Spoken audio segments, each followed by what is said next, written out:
The only person that can give yourself closure is you. When I say no contact, it means leaving the Spotify blend, not viewing their stories from a secret account of yours, right? I have been working through these feelings of like, he did me dirty. Like, does he know like how well he had it with me? Like,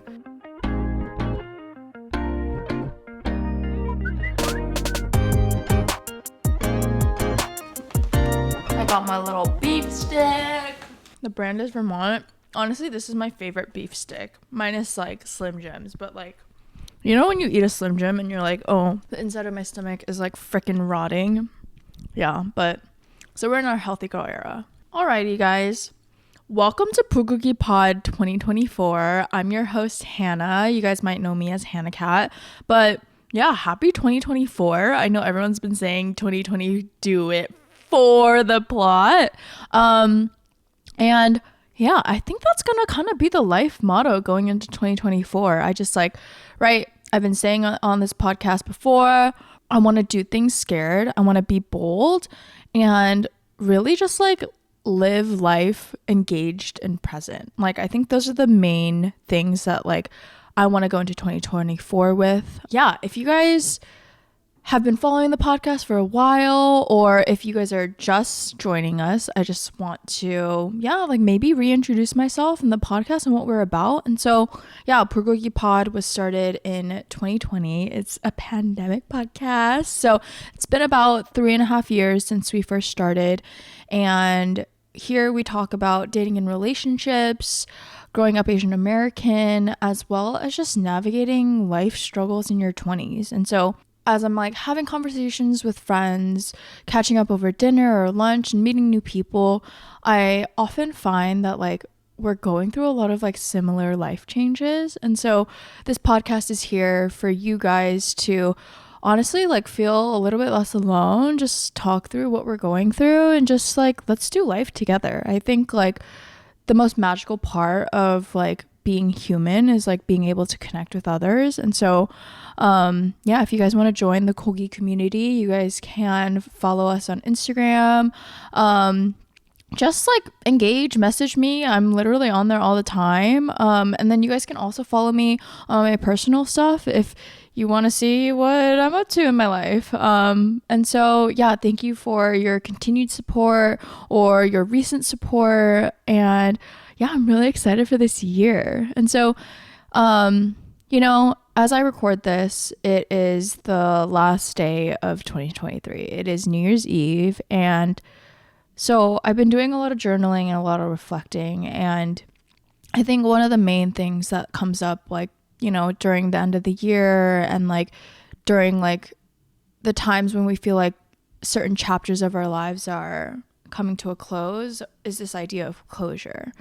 And so, I just like kind of wanted to get into a little story time, a little getting vulnerable and personal and deep per usual, and just chat with you guys about this like idea of closure. And so, just to like start things off, I think that in my research, closure is defined as seeking a final resolution, right? It's that final stamp on maybe this person that you're seeing. And in my case, like, I'm gonna talk about romantic closure, right? A lot of times we want the closure to be nice and simple and packaged in the most beautiful way and like presented us with a bow on top. But oftentimes like that's not how closure goes. And I think that, I learned this for myself because in the last like quarter of 2023, I started seeing this person that I like was starting to like, right? It was kind of unexpected. I like had gone on this like first date being like, oh, like this is just another first date, right? I've been on my fair share of first dates. And so I like don't even get nervous anymore. Like I just feel like it's like meeting a new friend and maybe like making a new friend. And so that's exactly how I took it. And we met and like kind of hit things off and we both like continued to see each other. And unfortunately it came to like an abrupt end. And for just like your guys' reference, like he is the one who ended it. And so I had kind of like gone into that date like ready to go on a date, catch up, like, you know, like, oh, like, how are you? Like, it's been like a week since we saw each other, blah, blah, blah. But he had come into it with just like feelings of like, I think this chapter is closing. And so for me, I think like I came out of that conversation feeling like I got blindsided. And right, like I would like to believe that like he didn't want to blindside me. I would like to believe that everyone who does like the breaking up like doesn't want to blindside their partner, right? If you're breaking up with someone, you're not gonna like slowly pull away and like make them hate you. Like that is so mean. Like I think like there are people that do that, and like shame on you to those people, but being blindsided is sometimes the best possible outcome. With being like quote broken up with because we weren't in a relationship, I think like I have been working through these feelings of like I need closure. Like honestly, these feelings of like he did me dirty. Like does he know like how well he had it with me? Like it's all these like honestly like negative emotions of like feeling like there was like an injustice like done upon me. And according to this like Psychology Today article that I was reading, one of the direct quote is sometimes closure is more about evening the scoreboard than about achieving peace. And I think like literally how I've been feeling is like captured in this sentence of like I've been like having like feelings of like I just like want him to know like how much I did for him. Like I just like want him to see on Instagram that like I'm thriving without him, right? It's like feelings of just like anger, right? I'm really like not a super angry person. I am very emotional, and I actually really like that about myself, that I feel my emotions deeply. And so I think like when it comes to like all this like anger that's been like bottling up, and like I've just been like low key like in a pissy mood, I think like it's because like I hadn't been giving myself the closure that like I think I needed, right? And so this concept of closure is always like painted as like, let's have a closure talk, right? Like I'm gonna hit him up and like let's like sit in the car and like be like listen to all the things that I had my like doubts about, like listen to like all the reasons that like blah blah blah, right? But breakups, endings of relationships, endings of like going on dates with somebody, sometimes it's not the cleanest. And so oftentimes like you're unable to like maybe actually reach out to the person. Also, like I don't want to reach out to him because I feel like at the end of the day, closure is about giving yourself emotional closure. The only person that can give yourself closure is you. And so, you know, I've been like really thinking about like why I feel like I've been like thinking about him, why I have like desires to like reach out to him. I'm really not going to, but like there were a couple nights where I was like, guys, like to my friends, like you need to like literally talk some sense into me because like I really want to text him. And they're like, dude, like he doesn't deserve you. That relationship wasn't meant to be. And so there's no point. And I'm like, okay. And then also what closure looks like for me, right? And so for me, I am 1,000% a proponent of going no contact, right? But it's funny because like I was literally breaking my own rule where when I say no contact, it means leaving the Spotify blend. It means unsharing locations. It means deleting a text message thread because Apple will freaking, right? Whenever I'm trying to send a photo to somebody, they'll be like, suggested. I'm like, dude, literally don't try to predict my brain because we're not talking anymore. Closure means unfollowing them on Instagram. Closure means not viewing their stories from a secret account of yours, right? But I did everything except unfollowing him on Instagram, right? And so I felt like this was like kind of like my like gateway to him, like, oh, like there's still like right, men come crawling back, men always come back. So I have to like almost like leave a door open. Like these are all my subconscious thoughts. And then I like realized that I was like holding on to this thing, and like almost giving myself false hope. And so I was unable to like move on. And so when I like gave myself grace and like finally like worked up the courage, like I knew for myself like I didn't have like maybe the strength at that moment to like not look up his name, even if like, right, I had unfollowed him. And so I just like blocked him. And like I really am not like the blocker type. Like I'm not like block everyone that does you wrong. Like a lot of times I'll just delete our text thread and like that is it. But I felt like this was going to be one of those like big momentous steps in like me giving myself closure. And so I went ahead and did that. And it was really freaking hard, I will say. But after that, I really felt like I had the ability to like move on and like really tell myself that this relationship didn't work out because it wasn't meant to be, because this was not my person, and because like this was not like God ordained, right? Like I think a lot of times like we as humans have like a vision for ourselves. Like we want things to go this way, and if we want to be in a relationship with this person, like I'm going to make it happen. But during this entire experience, like I like prayed quite a bit that like if this like relationship was meant to be, that it would be, right? And so it wasn't meant to be. It ended, and I'm giving myself closure. That's where we're at. But this also like brings up something else I kind of like want to get into, is that this day and age of dating, everyone's complaining about it. Everyone's like, the dating apps suck. It's so hard to meet people. Like all the good ones are taken. Like everyone's saying the same thing, right? And on the dating apps, like, yeah, I will admit, it's kind of rough sometimes because of our dating culture, because we are going from person to person and being like, you're not it, or even like subconsciously knowing that we have other options out there because of the dating apps. I think that this like whole thing of like ghosting also makes it so that like we who are in the dating space have to learn to give ourselves closure more often and more quickly, right? Because if I'm getting butthurt by this person who like stopped responding on an app, at the end of the day, it's not personal, right? Like these people, you don't know them. They don't owe you anything. Though like I would hope that they like treat you with human decency.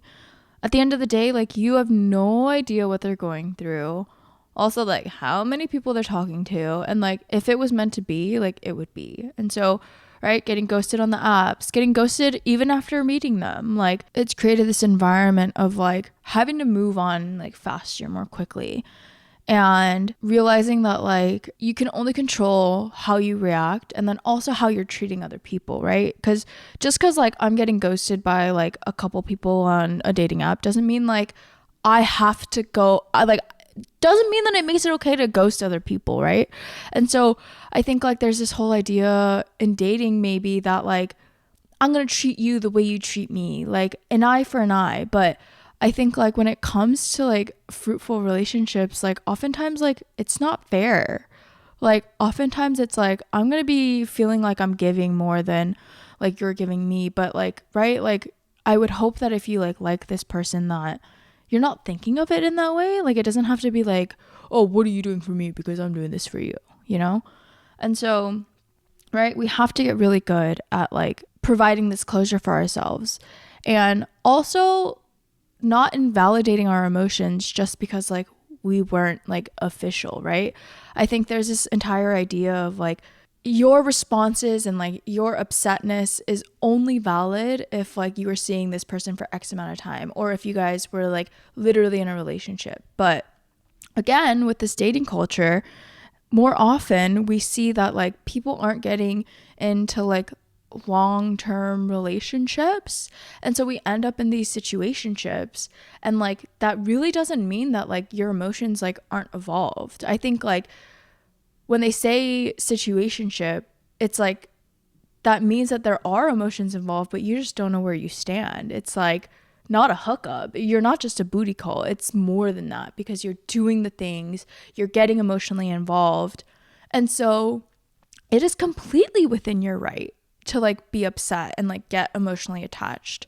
But because there's no label, it's almost like, oh, like my feelings are not justified. But like, I'm here to tell you guys, like, your feelings are more than justified. Your feelings are valid no matter if you guys were in a relationship or not. And so for me too, like, my feelings were hurt by someone I wasn't dating, but my feelings were hurt at the end of the day. Like, it doesn't matter whether or not we weren't dating. And so also, like, we were talking for about a month, and like, that's not long, but that's not short. Like, that's not nothing, right? Like, if I like didn't see a future with this person, I wouldn't have even gone out on a second, third date with him, right? But I saw him like 6 times because I thought that there was potential there. And so for me too, like, I'm just like, I had been constantly telling myself like, oh, like, you only saw him for a month. You only saw him for a month. Like, oh, he didn't meet any of your friends. Like, all this stuff. But like, no, I think that thinking is wrong. It's like, your feelings are valid, and like, you're allowed to feel those feelings. Like, it's just simply how you feel. And so overall, at the end of 2023, I am in this place of, I don't want to let this one experience like impact the way that I date too much, right? Because I think things ended abruptly. I really wasn't expecting it, and I don't want to like shut off and get jaded because like I got my feelings hurt a little bit. And so the things I've been telling myself are like, it's okay, he wasn't the one. Honestly, like, maybe you don't even know if you liked him or not, because it's also like not whether or not he liked you or like you liked him. It's more about, is their behavior something that you want to bring into your life? Is the way that they are treating you and like potentially like treating your friends something that like you'll be proud of? And so 2024, I'm going to be going into the dating scene with that intention in mind of, do you like the way that you're being treated? Do you like the way that that you feel around them, rather than like, do I like him or not? Because you might like him, but I think almost like it's hard to decipher whether or not you like him because of him or because of the attention or because like of who he is on paper. And so for me, do I like him is like not a clear enough question. It just like personally leaves like too much ambiguity. And so I'm going to be asking myself, is his behavior something that I want to engage with? Is his behavior something that I want to bring into my life? Yeah, this is for all of you guys, all the gogis out there who are maybe struggling with like giving yourself closure. I'm here to tell you that like, you don't need closure from the other person. The only person that can give you closure is you. And so make sure that you're taking care of yourself. Like, look out for her, look out for him, look out for them, and like have your best interests in mind. And so if that requires you to block them, if that requires you to go no contact with them, like, I am here for it. You guys know that's how I am. So ending 2023 on kind of an unexpected note, but unexpected and hopeful. Like, I'm very hopeful for 2024. Like, not all men suck, you know? And so we'll be okay. Yeah, I love you guys so much. Thank you guys for continuing to support this podcast. Or if you're just starting to support this podcast, you guys can do so by following us on Spotify, subscribing on Apple Podcasts, as well as YouTube, and leave us a review. It's been a while since I've asked you guys to do that. And so please go ahead and do that. And Happy New Year.